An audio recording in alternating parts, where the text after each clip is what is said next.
नमस्कार, मेरा नाम अक्षरा झा है। मैं कक्षा 5वीं की छात्रा हूँ और आज मैं आपके समक्ष अनुस्वार एवं अनुनासिक से संबंधित कुछ जानकारियाँ प्रस्तुत करने जा रहे हैं। तो सबसे पहले अनुस्वार से शुरू करते हैं, लेकिन उससे भी पहले मैं आपको ये बताना चाहूँगी कि ये दोनों जो है अलग अलग टॉपिक है, अलग अलग कॉन्सेप्ट है, तो कभी भी हमें इन दोनों को आपस में मिक्स नहीं करना चाहिए। अब शुरू करते हैं। तो शाब्दिक रूप से देखा जाए तो अनुस्वार का अर्थ है अनु प्लस स्वर, यानी कि स्वर के बाद वाला, स्वर के बाद वाला। और जो अनुस्वार है इसका प्रयोग कभी भी शब्द के आरंभ में नहीं किया जाता, हमेशा इसका प्रयोग शब्द के मध्य या फिर शब्द के अंत में किया जाता है। और अब एक बात ये है कि जब हम इसका प्रयोग किया जाता है तो ध्वनि नाक से निकलती है, इसलिए इसे नासिक्य व्यंजन भी कहा जाता है।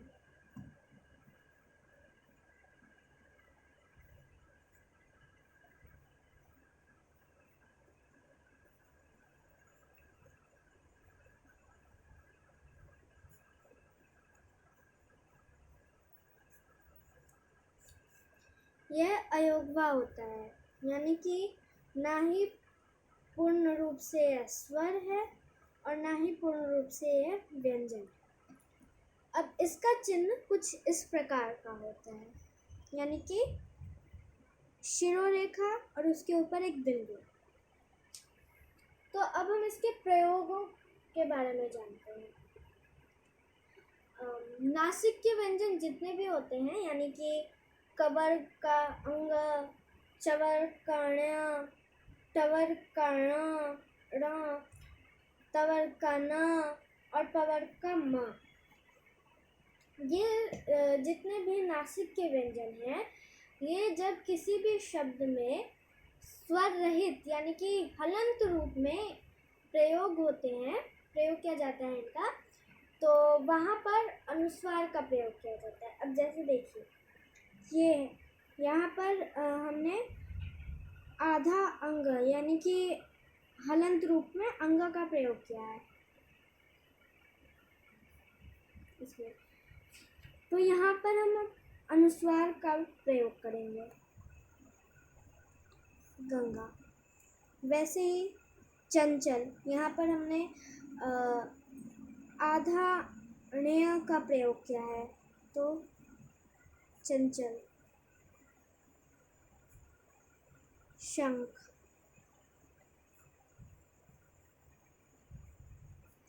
अब इसका एक बेसिक रूल ये है कि जिस भी वर्ग का ये नासिक व्यंजन होगा, जैसे कि ये अंग है तो ये कवर्ग का है, ये चवर्ग का है, ये अंग कवर्ग का है, तो उसी वर्ग का कोई दूसरा शब्द इसके बाद कोई दूसरा वर्ण इसके बाद प्रयोग किया जाएगा। जैसे ग, ये भी कवर्ग का ही है, च, ये चवर्ग का ही शब्द वर्ण है, ख कवर्ग का ही वर्ण है। तो ये इसका एक बेसिक रूल है।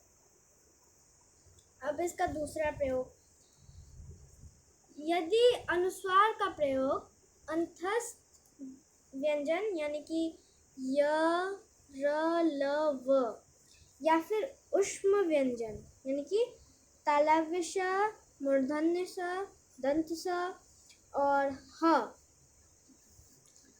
के ठीक पहले प्रयोग किया जाता है, तो वह अनुस्वार ही माना जाता है, वह किसी और के बदले उस प्रयुक्त नहीं किया जाता है।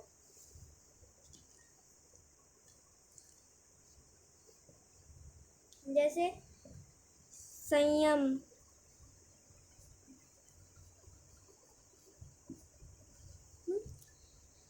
अब हम हम जानेंगे कि कहाँ कहाँ पर हमें अनुस्वार का प्रयोग नहीं करना चाहिए। तो और उससे पहले हम एक और इसका प्रयोग पढ़ेंगे। सम उपसर्ग के बाद ऊष्म व्यंजन या अंतस्थ व्यंजन आए तो म के स्थान पर अनुस्वार का प्रयोग होता है। सम उपसर्ग यानी कि प्रीफिक्स, सम उपसर्ग के बाद यदि अंतस्थ या ऊष्म व्यंजन आए तो वहाँ पर अनुस्वार का प्रयोग किया जाता है। जैसे संवाद,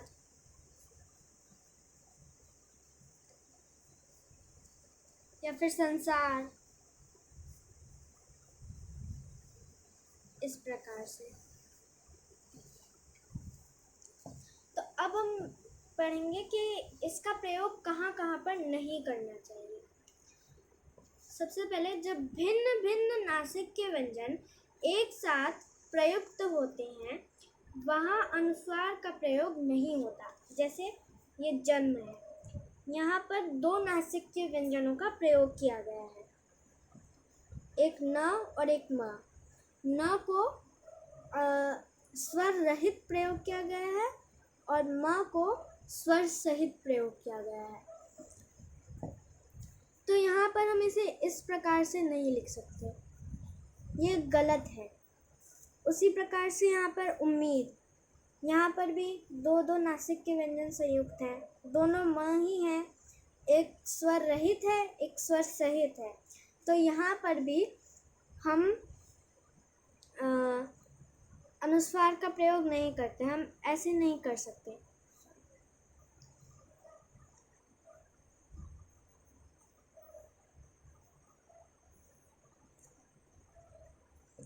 अब दूसरा एक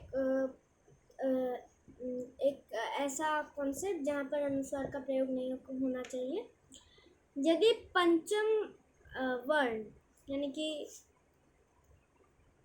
पंचम वर्ण यानी कि ये सारे य, र, ल, व और जितने भी हमारे अंतस्थ और ऊष्म व्यंजन होते हैं, य, र, ल, व और एक्सेट्रा, तो इनसे पूर्ण आए, यदि पंचम वर्ण अंतस्थ या ऊष्म व्यंजन से पूर्ण आए तो अनुस्वार का प्रयोग नहीं किया जाता। जैसे यहाँ पर देखिए, ये अंतस्थ व्यंजन है और इससे पहले पंचम वर्ण यानी कि नासिक के व्यंजन का प्रयोग किया गया है। तो यहाँ पर भी हम अनुस्वार का प्रयोग नहीं कर सकते, हम इसे ऐसे नहीं लिख सकते, गलत है। और यहाँ पर पुण्य है, तो ये भी एक नासिक व्यंजन है स्वर रहित, और यहाँ अंतस्थ व्यंजन है, तो इसे हम ऐसे नहीं लिख सकते, ये गलत हो जाएगा। तो ये पूरा कॉन्सेप्ट अनुस्वार के बारे में था। अब हम अनुनासिक के बारे में जानेंगे।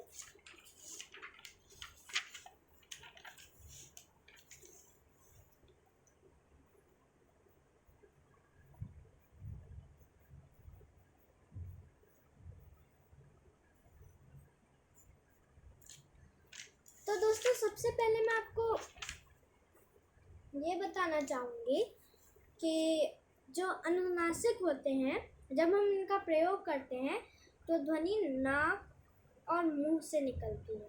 मतलब हाँ, हम नाक और मुंह दोनों का प्रयोग करते हैं इसकी ध्वनि निकालने में। और इसका चिन्ह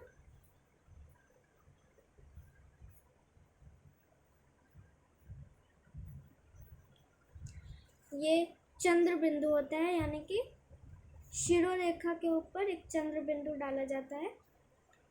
जैसे यहाँ पर आप देख सकते हैं, आँख, चांद, मुंह। अब हम इसके बारे में थोड़ा और जान लेते हैं। जब हम कोई ऐसा स्वर बोलते हैं जिनके उच्चारण में नाक और मुंह दोनों का प्रयोग होता है तथा शिरोरेखा के ऊपर उसकी मात्रा का प्रयोग नहीं किया जाता है, मतलब कुछ ऐसे भी स्वर होते हैं जिनकी मात्राओं का प्रयोग शिरोरेखा के ऊपर किया जाता है, और कुछ ऐसे भी स्वर होते हैं जिनकी मात्रा का प्रयोग शिरोरेखा के नीचे किया जाता है। तो जब हम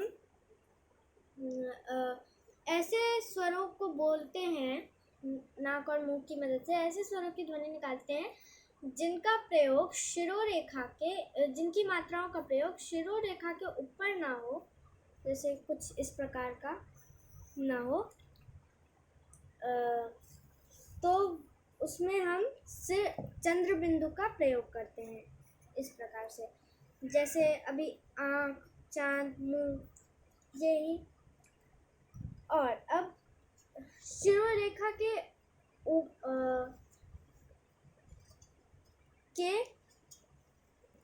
ऊपर अगर मात्राओं का चिन्ह वाले स्वर होते हैं तो वहाँ पे हम केवल ये बिंदु का प्रयोग करते हैं, केवल इस बिंदु का प्रयोग करते हैं, क्योंकि वहाँ पर जगह की कमी होने के कारण सिर्फ हम इस बिंदु का प्रयोग करते हैं वहाँ पर। जैसे ईंट, तो ईंट यहाँ पर जगह की कमी की वजह से हम सिर्फ इस बिंदु का प्रयोग करते हैं, लेकिन इसकी ध्वनि नाक और मुंह दोनों से निकलती है। जगह की कमी के कारण हम यहाँ पर चंद्र बिंदु नहीं बल्कि सिर्फ इस बिंदु का प्रयोग करते हैं। ऐसे ही मैं, ऊंट, गोंद वगैरह वगैरह। धन्यवाद।